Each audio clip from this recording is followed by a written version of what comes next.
Commander Zethra stood on the bridge of the Imperial Dreadnought Crimson Talon, watching the blue and green planet rotate slowly on the main display screen. His 3 eyes narrowed as he reviewed the scan data with growing satisfaction. This world would be easy, perhaps the easiest conquest in his 20-year military career.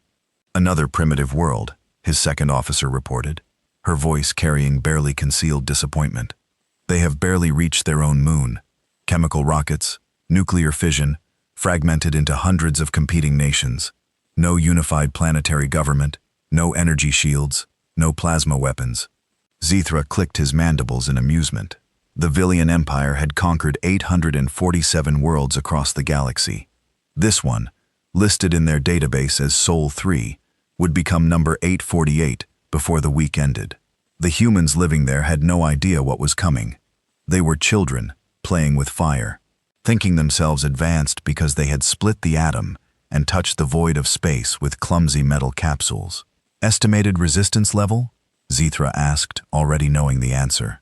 Minimal, Commander. Their most powerful weapons are fusion warheads, primitive explosive devices. Our shields can absorb thousands of such impacts without degradation. Their military forces use projectile weapons and crude aircraft. Conquest estimate: 72 hours.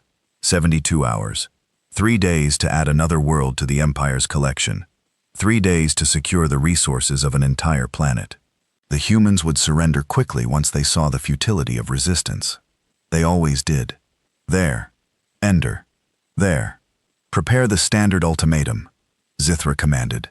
Broadcast it in all their major languages. Give them 12 hours to respond with unconditional surrender. The communications officer worked quickly, accessing the database of human languages. The Empire had been monitoring Earth's radio and television broadcasts for months. They knew everything about humanity, their wars, their divisions, their fears. This knowledge made conquest simple. The humans were not united. They would not fight together. Some would surrender immediately, hoping for favorable treatment. Others would resist uselessly, wasting lives for pride. The message went out across every frequency, every communications channel humanity possessed. Television broadcasts were interrupted. Radio signals were overridden. Internet connections displayed the same message in thousands of languages simultaneously. People of Earth, you have been located by the Valran Empire. Your world now falls within our territorial expansion zone. You will surrender all military forces immediately. You will accept imperial governors and administration. Resistance is futile. Your weapons are primitive. Your defenses are inadequate.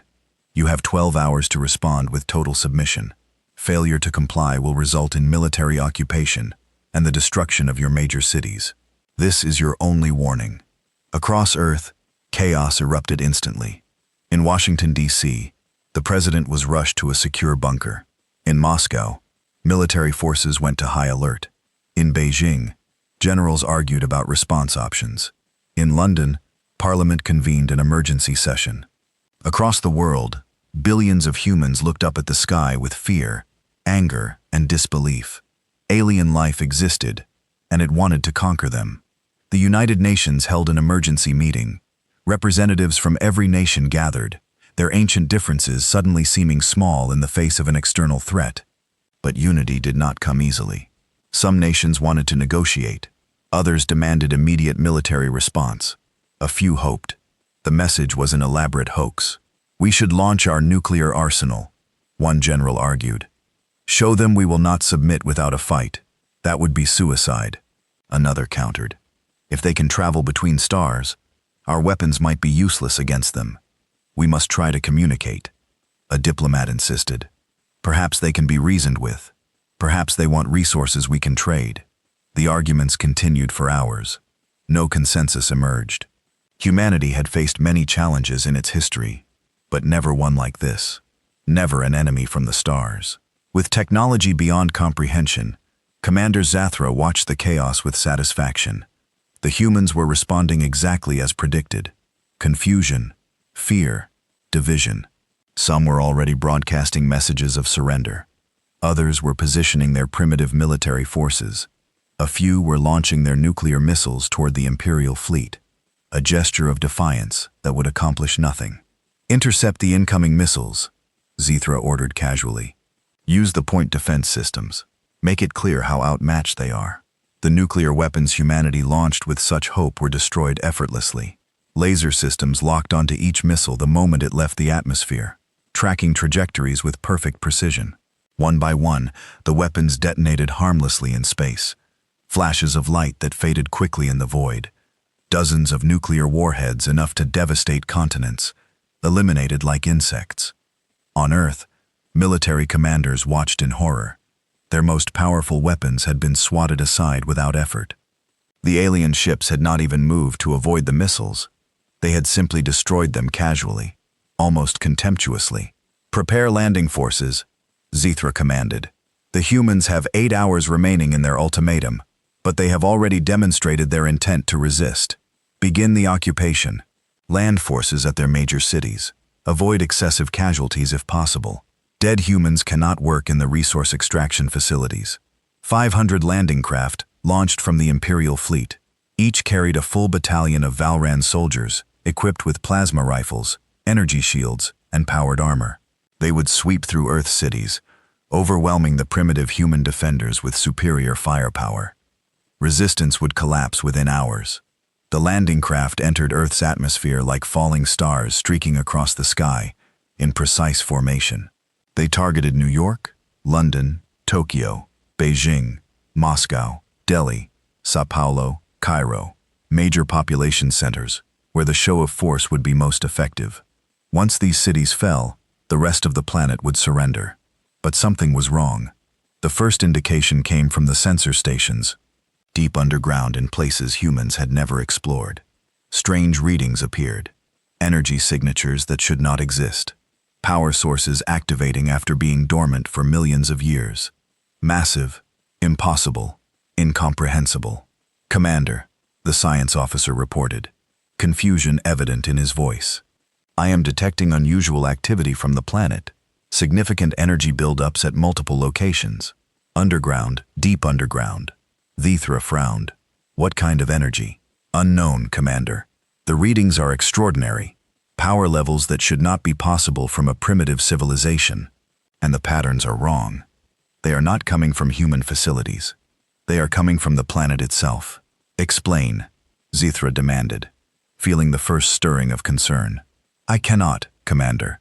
The energy sources are located deep in the planetary crust, some at the core. The humans cannot have built them. They lack the technology to excavate at such depths. Yet the power signatures are there, and they are increasing. Across Earth, seismographs went wild. Earthquake sensors detected movement, but not from natural tectonic activity. Something else was happening, something unprecedented. In California, geologists stared at their instruments in confusion.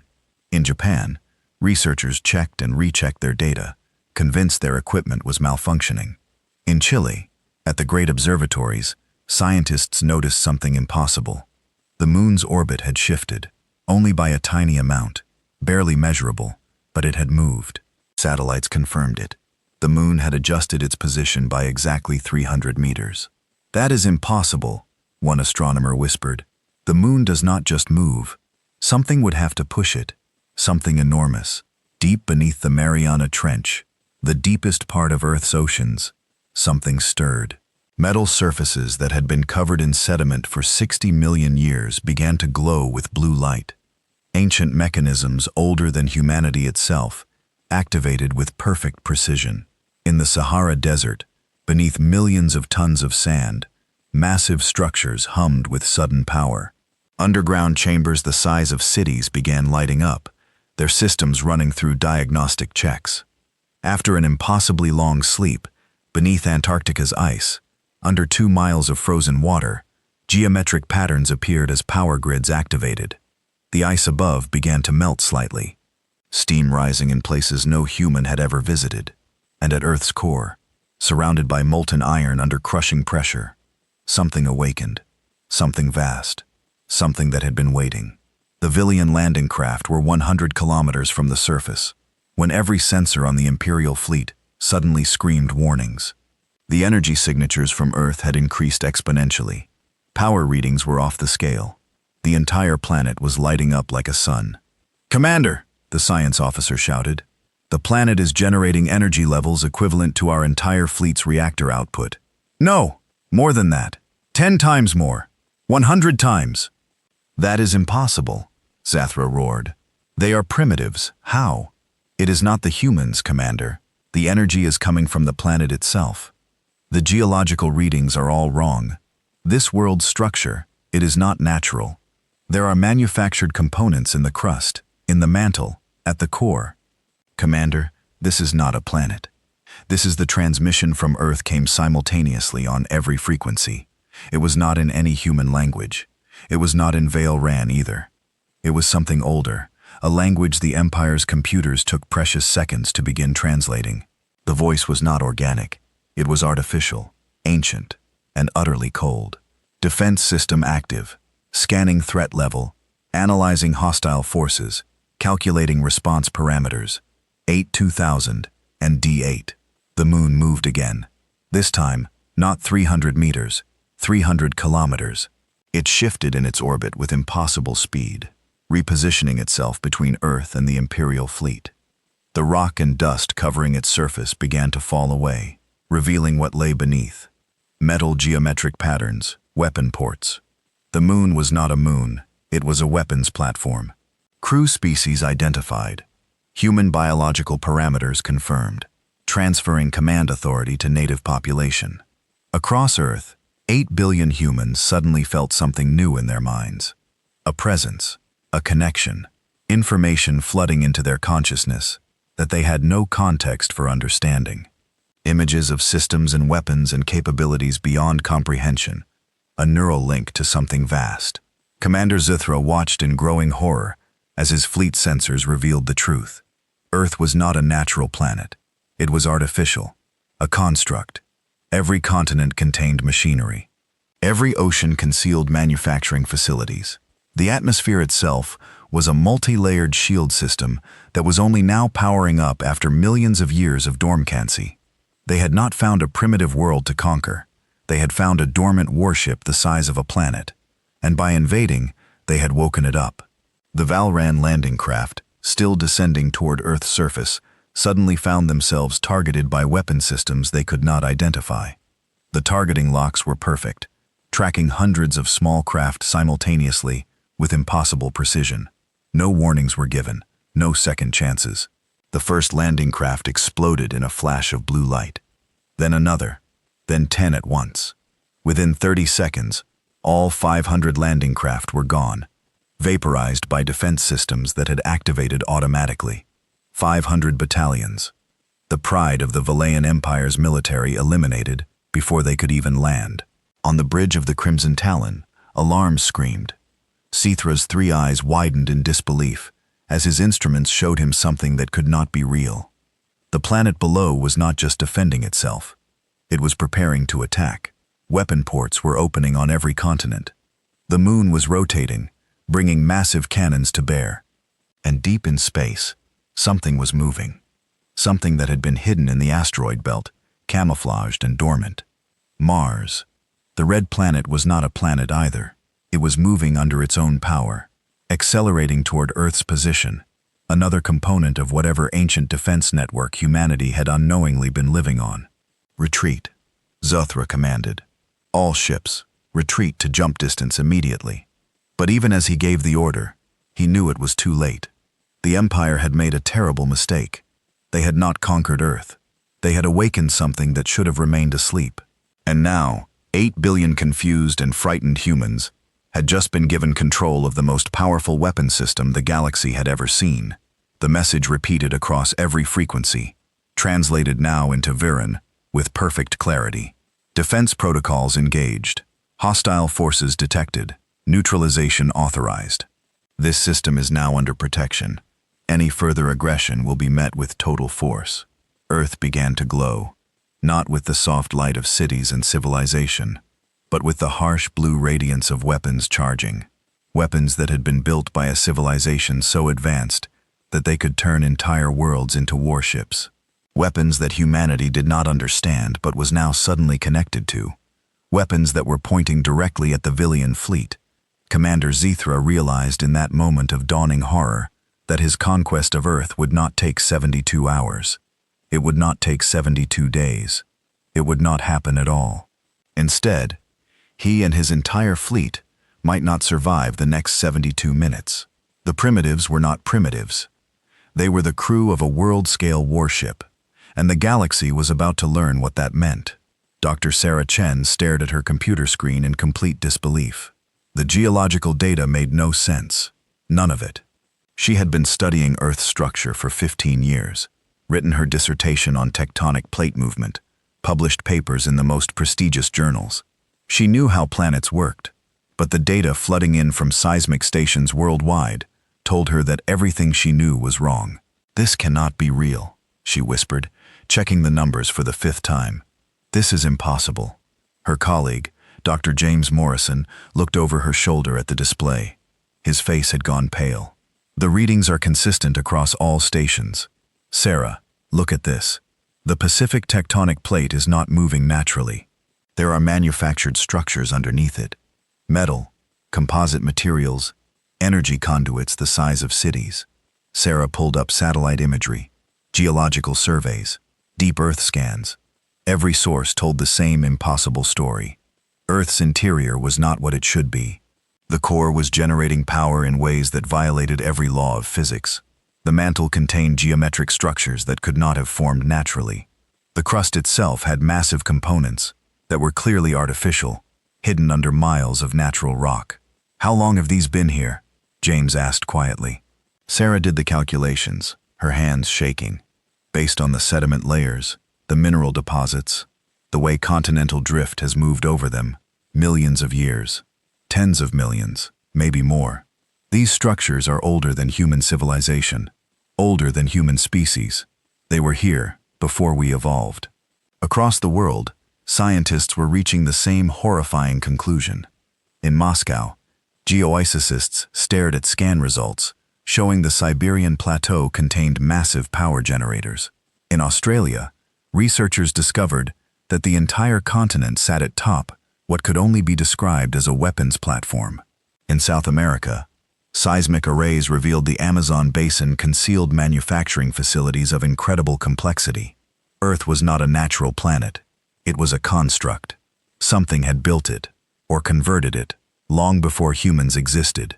And now, with the alien invasion, it had woken up.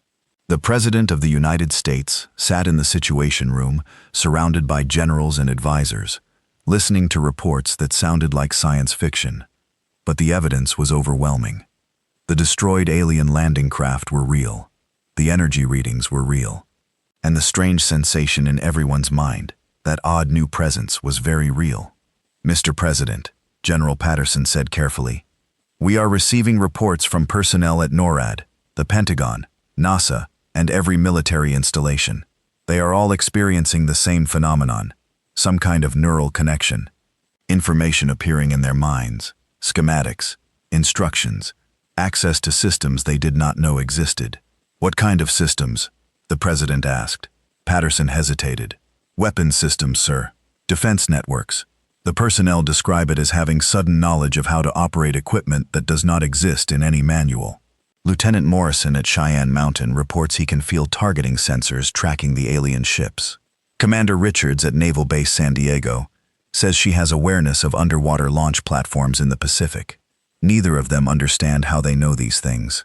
They just do." Similar reports came from every nation. In China, military officers reported connection to systems buried beneath the Gobi Desert.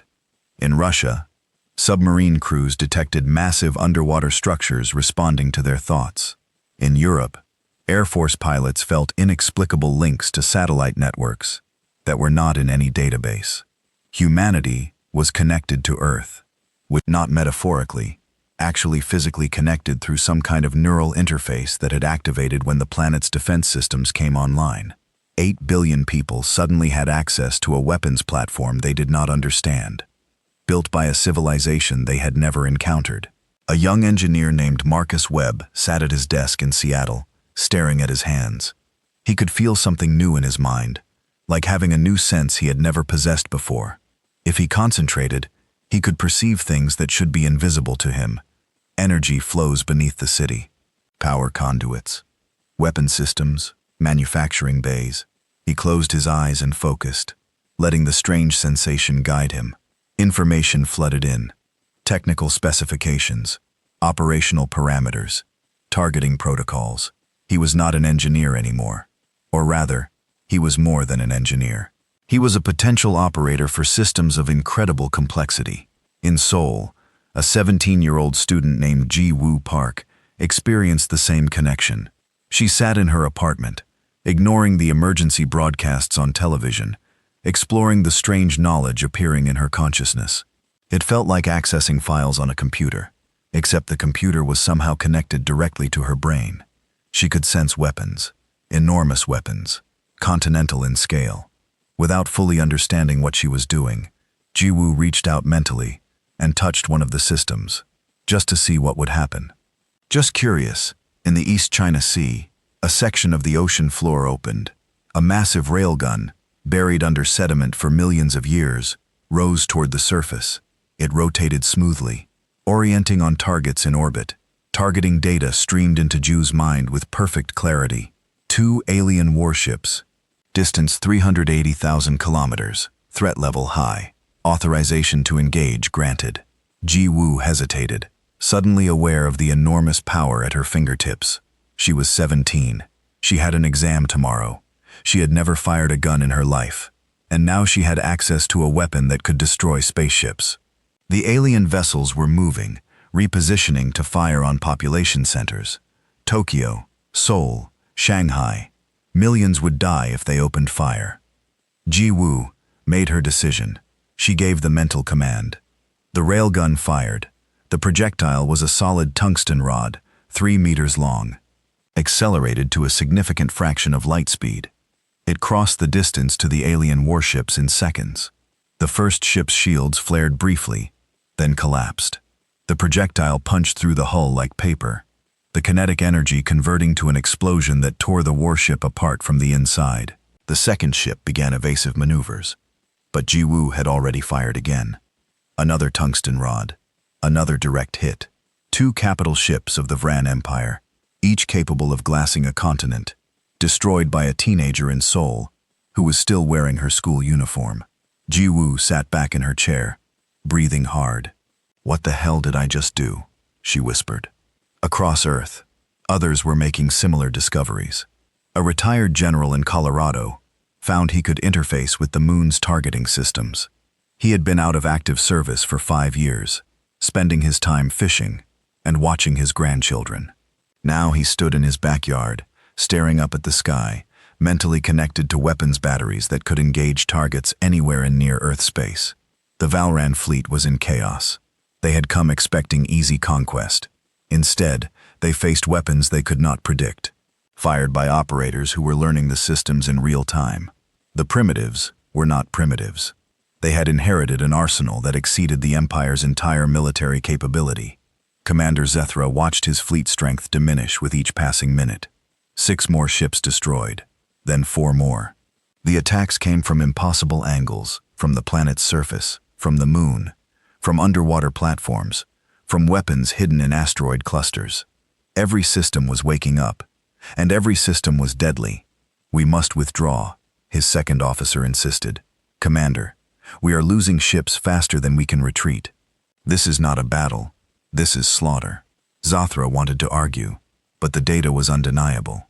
His invasion force was being systematically eliminated by a defense network that had been dormant for millions of years. The humans were barely controlling it, operating on instinct and guesswork, and they were still winning. "Send a priority message to Imperial Command," Zethra ordered. "Tell them we have encountered an architect world." The bridge went silent. Every Vran knew the stories. The architects were an ancient legend, a civilization that had vanished millions of years ago. They had been builders of impossible things, planet-sized constructs, star systems spanning defensive networks, weapons that could crack moons. The Empire had found ruins of architect technology on a few dead worlds, fragments that advanced Vile-Ran science by centuries. But this was not a ruin. This was a functional architect installation, and it had a crew species living on it, oblivious to what their world truly was until the moment of activation. Dr. Chen continued analyzing the data, piecing together the truth with growing wonder and horror. Earth was approximately 4.5 billion years old. The architect technology within it dated to about 65 million years ago. Something had happened then. Something that killed the dinosaurs and reshaped the planet's surface, concealing the artificial components beneath natural geological formations. The architects had converted Earth into a warship and then left it here dormant. While life evolved on its surface, humans had grown from primitive primates to spacefaring civilization, never knowing they lived on a weapons platform. The climate, the ecosystem, even human evolution itself had been influenced by systems managing the planet's environment. They wanted a crew, Dr. Morrison said suddenly. The architects, they needed organic operators for their systems. So, they created the right conditions for intelligent life to evolve. We are not just living on an architect world. We are the result of architect engineering. We were created to operate this thing. Sarah felt sick. We are not here by chance. We are here by design. Humanity's entire existence is because the architects needed crews for their warships. It was a disturbing thought, but the evidence supported it. The neural interfaces worked too perfectly with human brain structures. The systems responded to human thought patterns with no learning period. Humanity fit the machinery, because humanity had been shaped to fit it through millions of years of guided evolution. Around the world, more people were connecting to the systems. Not everyone could do it. Some people had no ability to interface at all. Others had limited connection, able to sense but not control. But a small percentage, maybe 1 in 10,000, had full access. They could operate the weapons, manage the manufacturing systems, control the planetary drives. These individuals, these accidental pilots, were being identified rapidly. Military organizations contacted them trying to coordinate their efforts. But there was no training manual for operating a planet-scale warship, no doctrine for this kind of warfare. Everything was improvisation and instinct. A climate scientist named Dr. Amamira Okafor sat in her office in Lagos, suddenly understanding something that had puzzled her for years: global warming, the steady increase in planetary temperature over the past century. She had attributed it to human industrial activity, greenhouse gases, deforestation. But now connected to Earth's systems, she understood the truth. The planet had been warming up, literally. Its power core, dormant for millions of years, had been gradually activating over the past century. The heat was not from human activity. It was from ancient fusion reactors, deep in the Earth's core, coming back online, preparing for the moment when they would be needed. Humanity had not been destroying their planet. Their planet had been waking up, and they had mistaken the symptoms of activation for environmental catastrophe. "We have been living on a sleeping giant," Amamira whispered. The Villian fleet retreated beyond the moon's orbit, regrouping. Commander Zethra composed his report to Imperial Command with shaking hands. The conquest of Sol 3 had failed catastrophically. 27 capital ships destroyed, 15 more damaged, 500 landing craft eliminated, over 40,000 soldiers dead, all in less than 6 hours. The humans had not even fully activated their planetary systems yet. They were still learning, still discovering capabilities, and they had already dealt the Empire a blow that would be remembered for generations. Zethra included all the sensor data in his report, the energy signatures, the weapons specifications, the evidence of architect construction. Let the Emperor and his advisors decide what to do next. This was beyond a simple military problem. This was a galactic crisis. Earth was an architect world, functional, crude, armed, and the humans controlling it were discovering their power with terrifying speed. In orbit around Earth, the moon completed its transformation. The last of the regolith covering fell away, revealing the truth beneath. It was not a captured asteroid. It was a manufactured moon, a weapons platform with firepower exceeding most fleet carriers. And it was fully online now, bristling with weapons that tracked the retreating Villian ships with patient precision. Across Earth, power grids overloaded as the planet systems drew electricity from every available source. Cities went dark, not from attack, but from their world demanding power for its awakening. Fusion reactors buried in the crust came online, supplementing and then replacing human power generation. Within hours, Earth was generating more energy than humanity had produced in its entire history, and it was still warming up. The message broadcast again. That same ancient artificial voice, speaking in languages human and alien. Primary systems online. Crew integration at 37%. Defensive posture established. Threat assessment continuing. This installation remains under full combat readiness. Humanity had found Earth. They had built civilizations on it, fought wars on it, created art and science and culture. They thought it was their home. They were right. But home was not what they thought it was. Home was a battleship, and they were its crew. And the galaxy was about to learn what happened when you attacked a world that could fight back. Admiral Creshaw, of the Velian Empire, studied the holographic display with mounting concern. 3 full battle fleets orbited just beyond Earth's engagement range, representing the largest military concentration the Empire had assembled in 50 years. 1,200 warships, 300,000 soldiers, weapons capable of shattering continents. It should have been overwhelming force, but the data from Commander Zethra's initial contact was deeply troubling. The humans possessed architect technology, functional architect technology. That changed everything. The Emperor himself had ordered the deployment of these fleets with explicit instructions. Take Earth intact if possible. Destroy it if necessary. The Empire could not allow an architect installation to remain in hostile hands. Status of the human forces. Crestal asked his tactical officer. Difficult to assess, Admiral. The planet itself is a weapons platform, with capabilities we cannot fully measure. The Moon is a mobile battle station. Several asteroids in the belt have revealed themselves as additional installations. Mars appears to be another component, though currently dormant. As for the humans themselves, they are still learning their systems. Our intelligence suggests only a small percentage can directly interface with the architect technology. Then we strike now, Kell decided, before they fully understand what they possess. Prepare the siege cannons. If we cannot take Earth, we will crack it open and study the pieces. On Earth, chaos continued as humanity struggled with its unexpected inheritance. Military command centers worldwide tried to coordinate the individuals who could interface with the planetary systems, but it was like herding cats. These operators came from every background imaginable: soldiers, students, engineers, artists. Some were cooperative, others were terrified. A few were drunk with their sudden power. Lieutenant Colonel David Reeves stood in the Pentagon's newly established Interface Operations Center, trying to make sense of the situation. On the screens before him, markers showed the location of confirmed operators around the world. Over 8,000 identified so far. More appeared every hour as people discovered their connection to the systems. "We need organization," Reeves said to his commanding officer, General Hampton. "These people need training, coordination. We cannot fight an interstellar empire with random civilians firing weapons they barely understand." Hampton nodded grimly. "Agreed. But we do not have time for proper training. Intel suggests the aliens are preparing a major assault. Multiple fleets inbound. We need every operator we can get, trained or not." A young man in his early 20s stood near the back of the operations center.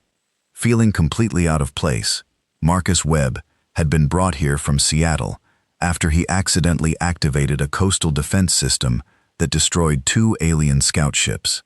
He was an engineer, comfortable with circuits and code. Now military officers wanted him to operate weapons that could destroy cities. "I do not know what I am doing," Marcus said honestly. "I felt something in my head touched it, and things happened. I cannot explain how." "You do not need to explain," a woman's voice said. Marcus turned to see a pilot Air Force by her uniform. "Captain Rachel Torres. None of us understand it completely, but we can feel it, right? The connection, the systems responding to our thoughts." Marcus nodded.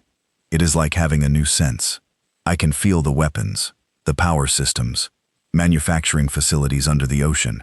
If I concentrate, I can access them. But actually controlling them is different. It takes focus, intent. Then we practice," Rachel said simply. "The aliens gave us a few hours. We used them. Around the world, similar conversations were happening. In Beijing, Chinese military officers worked with operators who could sense systems beneath the Himalayas. In Moscow, Scientists collaborated with individuals who had connected to Arctic installations. The divisions between nations were fading rapidly. When faced with extinction, old rivalries seemed suddenly petty. Jua Park sat in a military facility in Seoul, surrounded by advisors trying to understand her capabilities. She was the teenager who had destroyed 2 warships. Now she was being treated like a strategic asset. "Can you fire that weapon again?" a general asked her in Korean. Jiwoo closed her eyes, reaching out mentally. The railgun in the East China Sea responded immediately to her attention. "Yes, but it needs time to recharge. Maybe 10 minutes between shots, and I can feel other weapons, different systems. Some I understand, many I do not. Show us what you can access," another officer requested. Jiwoo opened her senses fully, letting the connection expand. Information flooded in. She could feel weapons platforms across Asia, defense systems in the Pacific, manufacturing facilities beneath the ocean floor, power generators in the Earth's crust. It was overwhelming, like trying to drink from a fire hose. "There is so much," she whispered. "Weapons everywhere. Some are active, some are still sleeping, some are damaged. And there are systems I cannot identify. Things that might not be weapons at all. Manufacturing, transportation. I cannot tell." In Colorado, retired General Arthur Hendricks stood in his backyard, mentally connected to the moon's weapons grid. He had spent 40 years in the military before retiring to a quiet life. Now, at age 67, he was back in service, the most important service of his life. The moon's systems were vast and complex. Hundreds of weapons, batteries, shield generators, power cores, sensor arrays. Hendricks could access them all, but controlling them simultaneously was impossible. He focused on the primary weapons, the massive cannons designed for engaging capital ships. "Fire control is responsive," he reported through his phone to the Pentagon liaison. "I can target individual ships or engage multiple targets, but the system wants parameters, rules of engagement. It keeps asking me questions I do not have answers for." The liaison's voice came back. "What kind of questions?" "Threat assessment protocols, acceptable collateral damage thresholds, priority targeting criteria. The system is waiting for command-level decisions before it will operate at full capacity. I think the architects designed it to require conscious oversight. Humans have to make the hard choices. The machines just execute them." It was a sobering thought. The weapons were incredible, but they were not autonomous. They needed human judgment, human morality. Humanity had not just inherited a warship. They had inherited the responsibility of deciding when and how to use it. Dr. Sarah Chen had been relocated to a bunker beneath NORAD, working with a team of scientists, trying to understand Earth's structure. The geological data was staggering. Every continent contained architect technology. The entire planetary crust was interwoven with machinery. "It is beautiful," Sarah said, studying the scans in a terrifying way.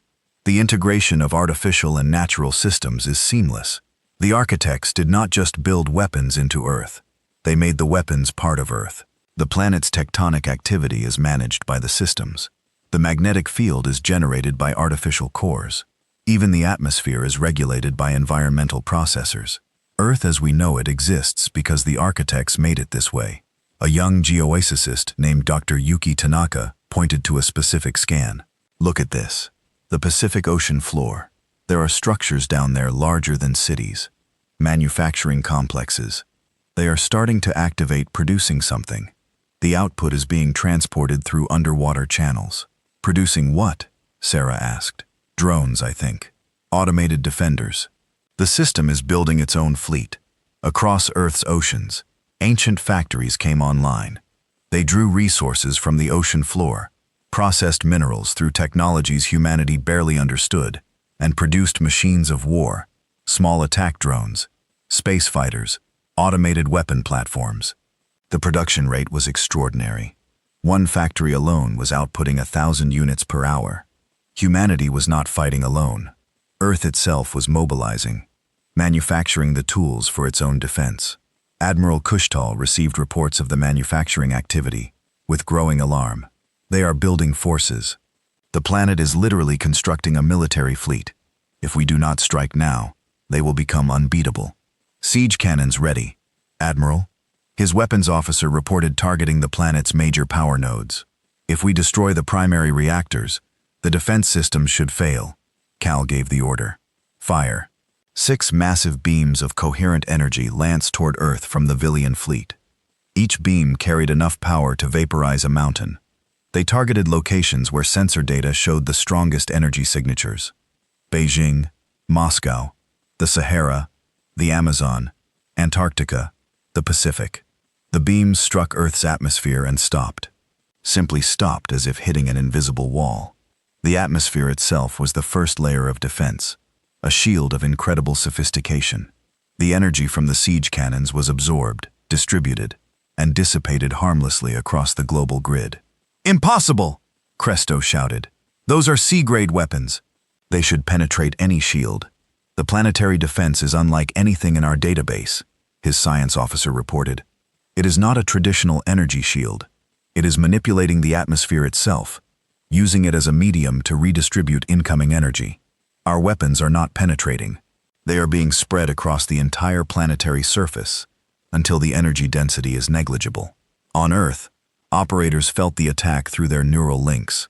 The siege cannons had been powerful, but the planetary shields had handled them easily. However, the shield system demanded more power. More reactors came online, more systems activated. Earth was escalating, its defensive posture. Marcus Webb, standing in the Pentagon Operations Center, suddenly gasped. New information flooded into his mind. "I have access to something new, something big. It is calling itself a planetary drive. I think Earth can move." Every officer in the room turned to stare at him. General Hampton spoke carefully. "What do you mean, move?" "Move. Like a ship. The planet has engines, massive engines. They are buried deep, aligned with the planet's rotation. If we activate them, Earth can leave orbit. It can maneuver." Marcus looked up, his eyes wide with realization. "We are not just on a warship. We are on a mobile warship." The implication was staggering. Earth was not bound to its orbit. It could travel. It could position itself strategically. It was not a stationary target. It was a vessel. Rachel Torres, the Air Force captain, spoke up. "If Earth can move, what about the other planets? Mars showed signs of activation. Are they warships too?" Sarah Chen, monitoring from NORAD, jumped in on the communication line. "Mars is definitely artificial. So are several of the larger asteroids. Jupiter's moons are showing unusual readings too. I think this entire solar system is an architect installation. Earth might be the flagship, but it is not alone. There is a whole fleet here. Arling and Arling." The humans were beginning to understand the scope of what they had inherited. Not just a planet, an entire star system converted into a military installation. The architects had not built one warship. They had built a fleet anchored around Sol. In Sol, Ju experimented with her connection, reaching deeper into the systems. She found something unexpected. A database, historical records. The information was in a format her mind could barely process, but fragments came through. Images, concepts, warnings. The architects were fighting something. She said aloud to the military advisors around her. "Something terrible. I can sense it in the records. They built these installations as a defense against a threat. A big threat. I cannot understand all of it, but I feel the fear in the data. The architects were afraid. The big three. What could frighten a civilization capable of converting planets into warships? What threat required such extreme measures?" The questions hung in the air. Unanswered, Admiral Kushal made his decision. The siege cannons had failed. Conventional weapons were ineffective. He had one option left. Prepare the planet crackers. Target Earth's core. If we cannot disable it, we will destroy it. Planet crackers were the Empire's ultimate weapon. Missiles that burrowed through a planet's crust and detonated in the mantle, triggering catastrophic geological instability. They had been used to destroy 3 rebellious worlds in the Empire's history. Never had they been used against an architect installation. Katal did not know if they would work, but he was out of options. Fire planet crackers. Authorization code Omega-7. 6 missiles, each the size of a building, launched from the fleet. They were designed to be unstoppable, Heavy armor, evasive programming. They would reach Earth's surface and burrow down before detonation. Nothing could intercept them all. On Earth, every operator felt the threat simultaneously. The missiles were different from other weapons. They were designed for planetary destruction. If they detonated successfully, Earth would die, and 8 billion humans would die with it. Marcus felt the planetary system surge with his panic. We need to stop those missiles. All of them. How do we stop them? General Hendricks, connected to the moon's weapons, acted first.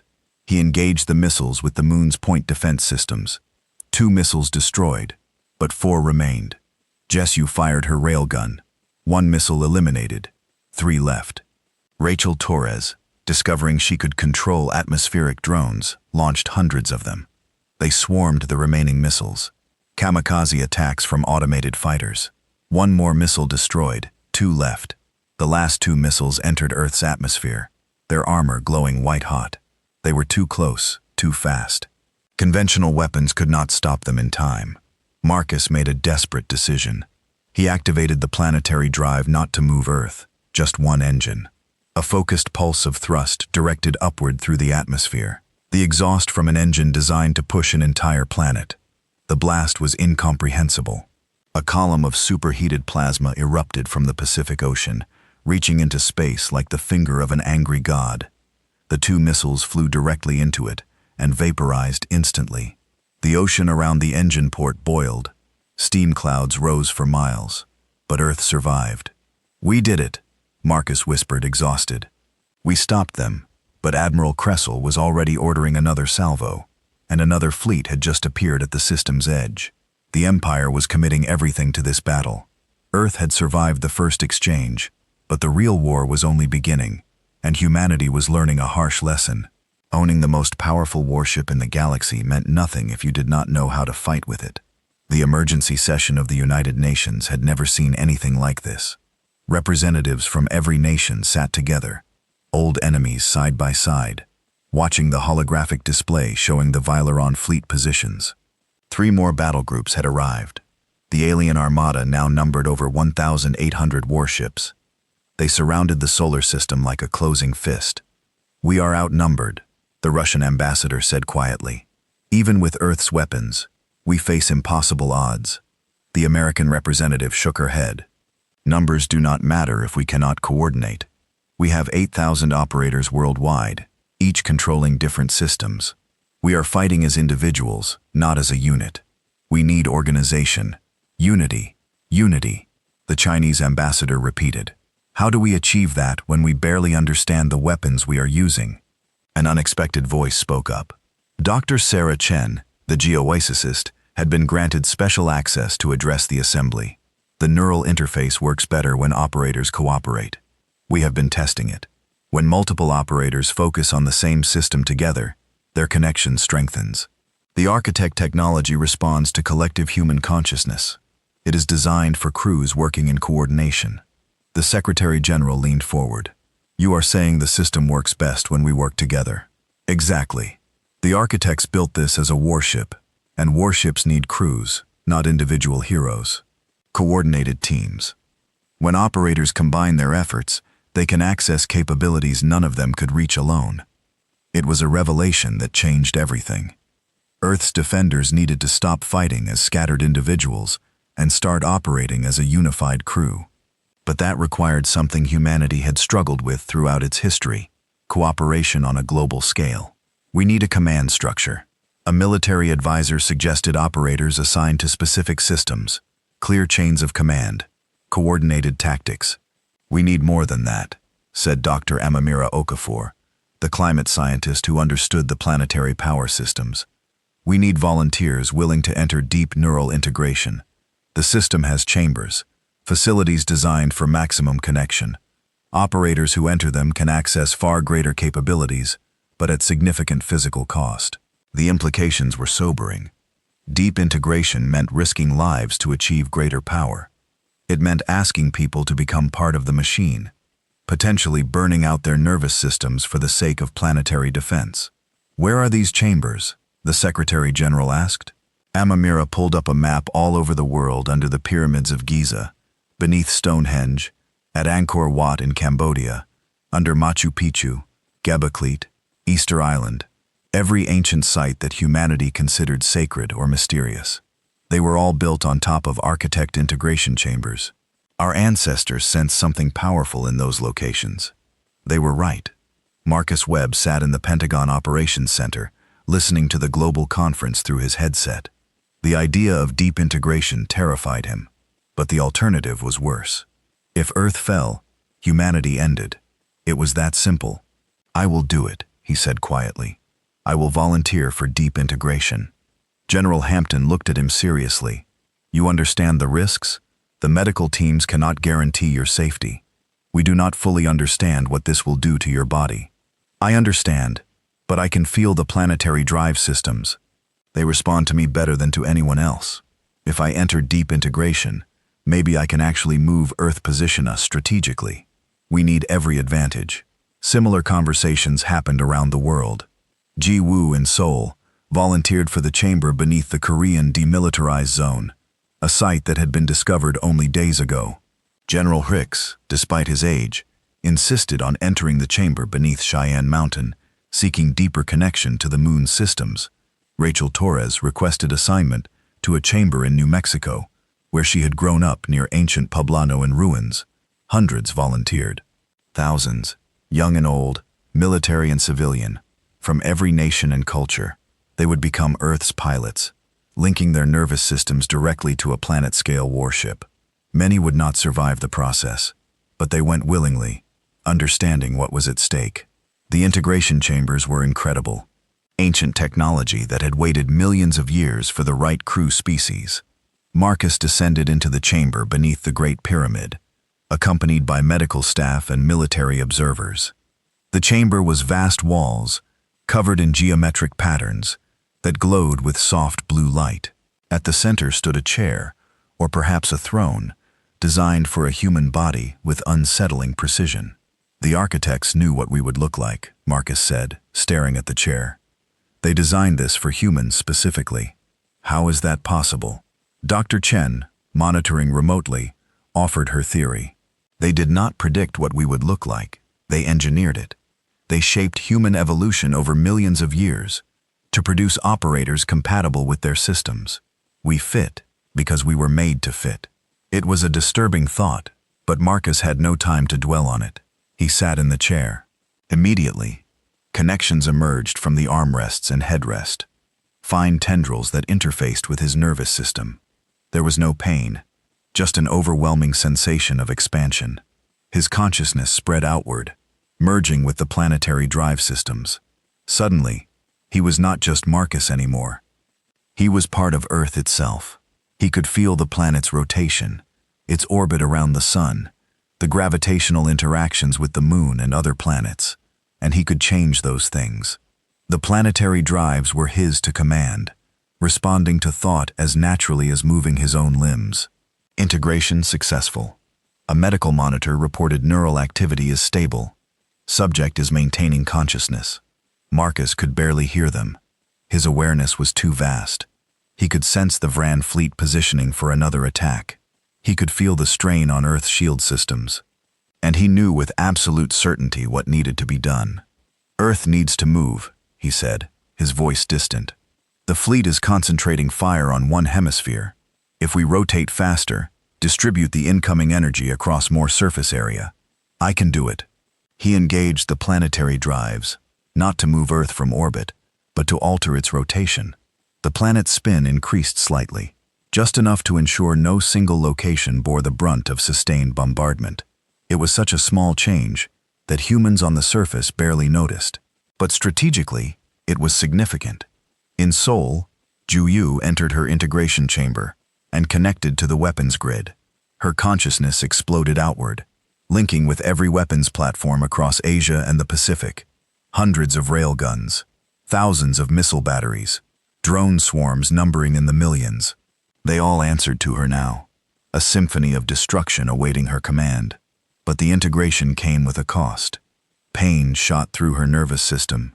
The connection was burning her out, demanding more than her body could safely give. She could feel her health degrading, cells damaged by the neural load. The doctors had warned her this would happen. Deep integration destroyed the human body eventually. It was simply too much for organic tissue to handle. She had days, maybe a week if she was lucky. But in that time, she would be one of Earth's most powerful defenders. She accepted the trade. General Hirix achieved integration in the Cheyenne Mountain Chamber and immediately understood the moon's full capabilities. It was not just a weapons platform. It was a mobile command center designed to coordinate planetary defense across entire star systems. With him guiding it, the moon became the nerve center of Earth's military operations. All operators. This is command. Hirix broadcast through the neural network. I am establishing firing priorities and target assignments. Stand by for coordinated operations. For the first time, Earth's defenders were not fighting as individuals. They were operating as a crew. With Hendrix serving as the strategic coordinator, his deep integration allowed him to perceive the entire battle space and direct forces with precision. Rachel Torres, integrated with atmospheric defense systems, coordinated the drone swarms. Dr. Okafor managed power distribution, ensuring energy flowed to the systems that needed it most. Other operators managed shields, targeting, manufacturing, and logistics. They were becoming a crew in the truest sense. Admiral Kushtal watched this coordination emerge with growing desperation. They are learning, he said to his officers. Every hour they become more effective. We must break their defense now before they achieve full operational capability. The extinction fleet has arrived. His tactical officer reported 98 capital ships armed with weapons designed to sterilize rebellious worlds. The extinction fleet was the Empire's ultimate response to worlds that refused submission. It had destroyed 3 civilizations in the Empire's history. Each time the targeted world had been reduced to molten slag, all life eradicated. The fleet carried weapons that could ignite atmospheres, boil oceans, and crack planetary crusts. Deploy the extinction fleet, Cresto ordered. This ends now. On Earth, every operator felt the new threat arrive. The extinction fleet weapons were unlike anything they had faced. These were not precision instruments. They were tools of genocide designed for total destruction. Hendrix assessed the situation coldly. We cannot defend against that firepower indefinitely. We need to take the offensive, strike at their fleet directly. How? Ju asked, through the neural network. We are powerful, but we are still one planet against hundreds of warships. Mars, Marcus said suddenly. I can feel it. Mars is not just an installation. It is a frigate, a support vessel. If we wake it up, Dr. Chen confirmed from her position. Mars is showing increasing activity, the same activation patterns we saw with Earth. If an operator achieves integration there, we might be able to bring it online. We do not have anyone on Mars, General Hampton pointed out. We can send someone, Rachel suggested. Earth's manufacturing systems have been producing ships, small ones, but functional. We have spacecraft now. We can get someone to Mars. It was a desperate plan. Send an operator to Mars. Achieve integration. Wake up a planet-sized warship that had been dormant for millions of years. The risks were enormous, but the alternative was extinction. I will go, a voice said over the network. It was a Russian cosmonaut, Commander Dmitry Vulov, stationed on the International Space Station when the invasion began. I am already in space. Get me a ship, and I will reach Mars. The decision was made quickly. One of Earth's newly manufactured ships was dispatched to collect Vulov. It was a small craft, barely large enough for one person, but it was fast. It could reach Mars in hours, using technology humanity had never possessed before.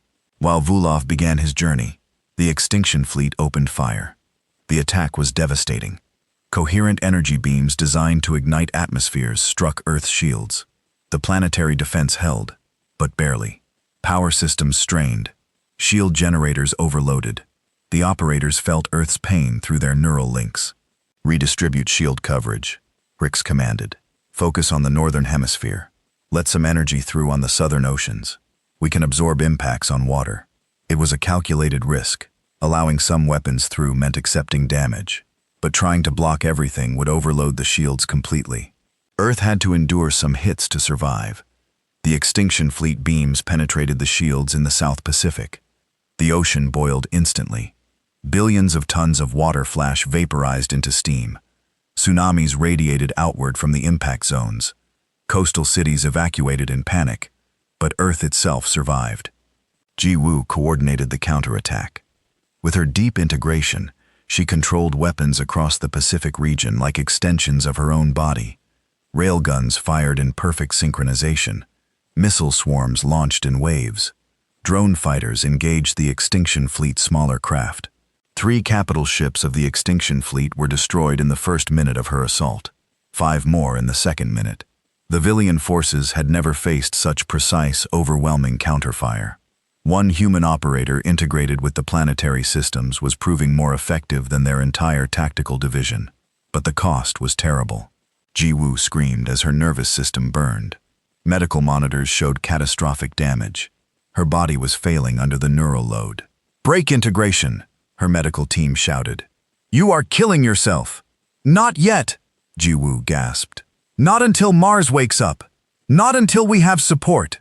She held on through sheer willpower, directing Earth's fury at the Extinction Fleet, even as her body degraded. She was 17 years old, and she was dying to save her world. Commander Vulov reached Mars in record time. The Red Planet had been quietly activating during Earth's battle, its own architect systems coming online in sympathy with its sister world.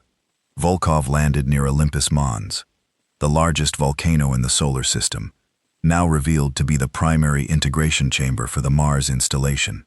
He descended into the Martian facility and found a chamber identical to Earth's. He sat in the chair without hesitation. The connection was instantaneous and overwhelming. Mars was smaller than Earth, but no less powerful.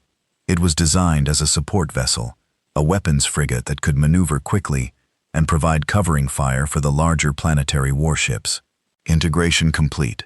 Volkov reported through the solar system. Wide neural network. Mars is online, preparing to join the battle. F. For the first time in millions of years, Mars moved under its own power. The red planet broke orbit, accelerating toward Earth's position with impossible speed. It was not as heavily armed as Earth, but it was fast, maneuverable, and absolutely terrifying to witness. A planet moving like a starship, crossing the distance between orbital paths in minutes rather than months. The Veil-Ran fleet scattered in panic as Mars approached. A second world-scale warship entering the battle. Admiral Cresto watched his strategic situation collapse. "Retreat," he ordered. "All ships retreat beyond the system's gravity well. Prepare for emergency jump." But Earth and Mars were not letting them go easily. The 2 planets, coordinated through their integrated crews, unleashed a devastating bombardment. Weapons that had been charging during the battle released simultaneously. The Extinction Fleet was caught in a crossfire between 2 planet ships. 98 capital ships entered the battle. 43 survived to retreat. The rest were destroyed, vaporized, or left crippled and drifting. The greatest fleet the Valran Empire had ever assembled was shattered in less than an hour. Ju finally released her integration, collapsing unconscious in her chair. Medical teams rushed to stabilize her. She had held on long enough to see victory, but her body was destroyed. She would not survive more than a few days. She had given everything for Earth. Similar casualties occurred across the planet. Of the thousands who achieved deep integration, hundreds died from neural burnout. Thousands more were permanently injured. The medical costs of operating a world-scale warship were devastating, but Earth had survived. Mars was awake, and the Veil-Ran Empire was retreating in defeat, leaving behind wreckage and shattered pride. Humanity had won its first major battle, but they all knew this was not the end. The Empire would return, and next time they would bring more than conventional fleets. They would bring everything they had. Earth needed to prepare, and humanity needed to decide what kind of civilization they would become, now that they knew their true nature. They were not just inhabitants of a planet. They were the crew of a warship, and the galaxy was watching to see what they would do next. 3 weeks had passed since the Battle of Sol, as humanity was already calling it. The wreckage of Villian warships still orbited Earth like a graveyard. Some pieces had been captured and were being studied. Others had been destroyed or had drifted into the sun. The debris field served as a constant reminder of what humanity had accomplished and what they had lost. Jiwoo Park died 4 days after the battle. She never regained consciousness after her final integration session. Her funeral in Seoul was attended by thousands and billions more watched worldwide. She was 17 years old and had destroyed more enemy warships than most military forces could claim. Statues were being planned. Schools would be named after her. But for now, her family simply mourned their daughter, who had given everything to save the world. She was not alone. Over 2,000 deep integration operators had died from neural burnout. Thousands more were permanently disabled, their nervous systems too damaged to ever fully recover. The cost of operating architect technology was measured in human lives, and humanity was still learning that terrible arithmetic. General Arthur Hriss stood on the observation deck of the moon, looking down at Earth. The moon had become humanity's first permanent off-world military installation, housing 5,000 personnel who helped coordinate planetary defense. Hriss himself could no longer return to Earth. His deep integration was permanent. He was neurally bonded to the moon's systems. If he tried to leave, the connection would kill him. The moon was his body now, and he would serve here until he died. Status report, he requested through the neural network. Reports flooded in from operators around the solar system. Earth was still recovering from the battle. Shield generators had been repaired. Damaged weapons platforms were being rebuilt by the manufacturing facilities. The wounded planet was healing itself with architect technology. Though some scars would remain, Mars orbited nearby, close enough to provide mutual support with Earth. Commander Dmitry Vulov had become Mars's permanent pilot, as deeply integrated as Hriss. The two of them coordinated defensive strategy through neural communication that happened at the speed of thought. Movement in the Kuiper Belt, Vulov reported. Sensors are detecting something, not Valran signatures. Something else. Hriss focused the moon's sensors. Volkov was right. Objects were moving in the outer system. Not ships, not natural asteroids, something in between. Jupiter's moons are responding. I think they are waking up. The revelation sent shockwaves through the solar system. Europa, Ganymede, Callisto, Io. The Galilean moons were revealing themselves as additional architect installations, smaller than Earth or Mars, but still massive. And they were activating without human intervention, responding to the recent battle like dormant guardians sensing threat. We need operators there, Hendrik said. If Jupiter's moons are functional installations, we need crews for them. A new wave of volunteers was already being prepared. Humanity's understanding of the architect network was expanding rapidly. The entire solar system was an installation. Earth was the flagship. Mars was the support frigate. The moon was command and control. Jupiter's moons appeared to be weapons platforms and manufacturing centers. Even some asteroids were showing signs of architect construction. Humanity had not inherited one warship. They had inherited a fleet anchored to a star. On Earth, the political situation was evolving as rapidly as the military one. The old system of nation-states was dissolving, not through conquest or revolution, but through simple necessity. Operating a planet-scale warship required global coordination. Borders had become meaningless when every human was potentially part of Earth's crew. The United Nations had transformed into something new. A true planetary government focused on coordination and resource allocation. It was far from perfect. Arguments still erupted over resource distribution, operator selection, and strategic priorities. But the fundamental shift had occurred. Humanity was thinking of itself as one species, one crew, facing challenges together. Dr. Sarah Chen led the scientific efforts to understand the architect technology. Her team had made remarkable discoveries. The architects had not just built weapons, they had built entire civilizations into their installations. There were living spaces discovered beneath every continent, cities designed for crews numbering in the hundreds of millions. Humanity could theoretically move their entire population underground into architect-designed habitats, while leaving the surface for weapons and manufacturing. The architects expected massive crews, Sarah explained in a presentation to the new Planetary Council. Earth alone was designed to support 500 million operators and 5 billion support personnel. Mars could hold 50 million Marsidid. The Jupiter moons were meant for smaller, specialized crews. This was not just military technology. This was civilization-scale engineering. The implications were staggering. Humanity was not supposed to be confined to Earth's surface. They were meant to spread throughout the architect facilities, turning the entire solar system into a lived-in, operated network. It would take generations to fully populate the system, but the infrastructure was already there waiting. Meanwhile, diplomatic efforts were underway. The moon had been converted into a mobile diplomatic vessel. Though it rarely moved from Earth orbit, it had traveled once to the edge of the solar system, carrying human envoys to meet representatives from other galactic civilizations. The first contact with the broader galactic community was tense. Ambassador Maria Santos led the human delegation, accompanied by military advisors and scientists. They met representatives from the Galactic Council, a loose alliance of civilizations that maintained trade and communication across explored space. The council chambers were aboard a massive space station, neutral territory maintained by dozens of species. When the human delegation arrived on the moon, which dwarfed the space station completely, the visual impact was profound. The other species had heard reports about Earth. Seeing the humans arrive in a weaponized moon made those reports terrifyingly real. Ambassador Santos spoke carefully. Humanity wishes to establish peaceful relations with the galactic community. We did not choose to become operators of architect technology, but we will not apologize for defending ourselves against invasion. The council representatives included species from across the galaxy. Some were humanoid, others were entirely alien. All of them looked at the humans with a mixture of fear and respect. A representative from the Cathon Assembly, a civilization nearly as old as the Villian Empire, spoke first. The architects were the ancient enemy of all civilizations. They built their planet ships to fight a war that ended millions of years ago.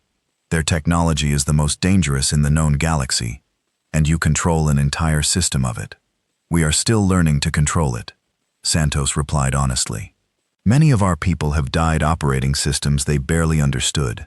We are not the architects. We are humans, who happen to evolve on an architect installation.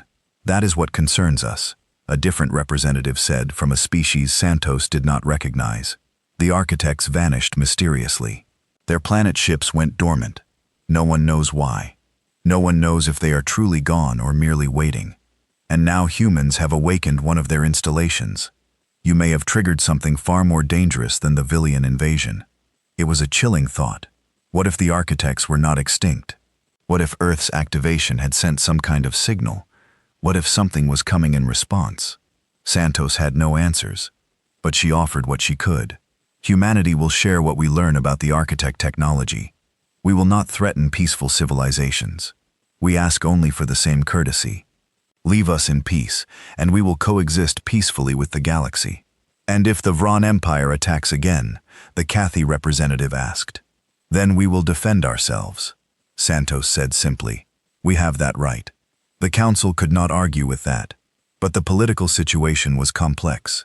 The Villian Empire, though defeated, was still the largest single military power in the region. They had withdrawn, but not surrendered. Intelligence suggested they were rebuilding, preparing for another attempt. The empire itself was splitting over the question of Earth. Hardliners demanded revenge and total conquest. Pragmatists argued for negotiation and peace. The emperor was old and his succession was uncertain. If he died, civil war might erupt between the factions. The empire is wounded, Herx reported to the Planetary Council after analyzing intelligence reports. But wounded animals are dangerous. They might attack recklessly, or they might withdraw permanently. We cannot predict their next move. Then we must be ready for anything, the council decided. Continue training operators. Activate more installations. If the Empire returns, we will be stronger than before. The training programs had evolved significantly. Humanity now understood that deep integration was not necessary for every operator. Most could function effectively with standard neural interface, maintaining their health while still contributing to planetary defense. Deep integration was reserved for critical systems and emergency situations. New training facilities were established at every ancient site. The pyramids, Stonehenge, Machu Picchu, Angkor Wat, places that had been tourist destinations, became militaries, training humanity's next generation of planet ship operators. Children as young as 10 showed aptitude for the neural interface. They were not sent into combat, but they learned the basics. Preparing for a future where operating architect systems might be as common as driving a car, Commander Marcus Webb recovered from his integration experience. Unlike Hurix, his connection was not permanent. He could disconnect from the planetary drives, though it left him disoriented for days afterward. He continued serving as Earth's primary helmsman, the person who could move the planet when necessary. "It gets easier," he told new operator trainees. "The first time it feels like you are drowning in information. Your mind is not built to process planetary-scale awareness, but with practice, you learn to filter. Focus on what matters. Trust the systems to handle the details." The trainees listened intently. They were the future. Some would operate weapons. Others would manage manufacturing or power systems. A few might achieve deep integration and become permanent crew for Mars or Jupiter's moons. All of them understood the stakes. Dr. Amamira Okafor had made a disturbing discovery in the architect databases. The historical records Ji-Woo had partially accessed before her death were now being translated more completely. The architects had built their planet ships to fight something specific, something that had threatened their entire civilization. They called it the Devourers, Amamira explained to the council. "From what I can translate, they were a species or force that consumed worlds, not conquering them, literally eating them, converting planetary mass into their own infrastructure. The architects built planet ships as a response, worlds that could fight back, worlds that could move away from danger." "What happened to the Devourers?" someone asked. "The records are unclear. Either the architects won and the Devourers were destroyed, or the war ended in stalemate and both sides withdrew. But here is the concerning part. The activation protocols for architect installations include a specific warning.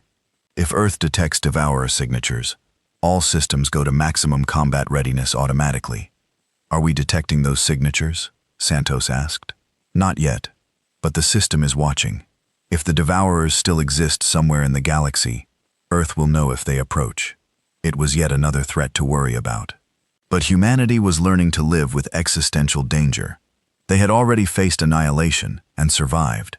If something worse was out there, they would face it too. 6 months after first contact with the Villian Empire, Earth began its first exploratory mission beyond the solar system. A small fleet of human-designed ships built using architect manufacturing technology would travel to nearby star systems, not to conquer or threaten, to explore, to make contact with other civilizations, to show the galaxy that humanity was more than just the crew of a warship. The fleet was diverse, crewed by volunteers from every nation. They carried messages of peace and scientific cooperation, but they also carried weapons, because the galaxy had proven itself dangerous. They were explorers and diplomats, but they were also warriors if necessary. Ambassador Santos addressed the fleet before their departure. "You represent humanity to the galaxy. Show them who we are. Show them we are capable of more than just war. We did not choose to become what we are, but we can choose what we do with it." The fleet launched, jumping to faster-than-light travel using technology that humans had only possessed for months. They disappeared into the cosmic night, carrying humanity's hopes and dreams to the stars. On Earth, life continued. Cities were being rebuilt. The scars of battle were healing. But everything had changed. Humanity knew its true nature now. They were not just another species trying to survive on one small world.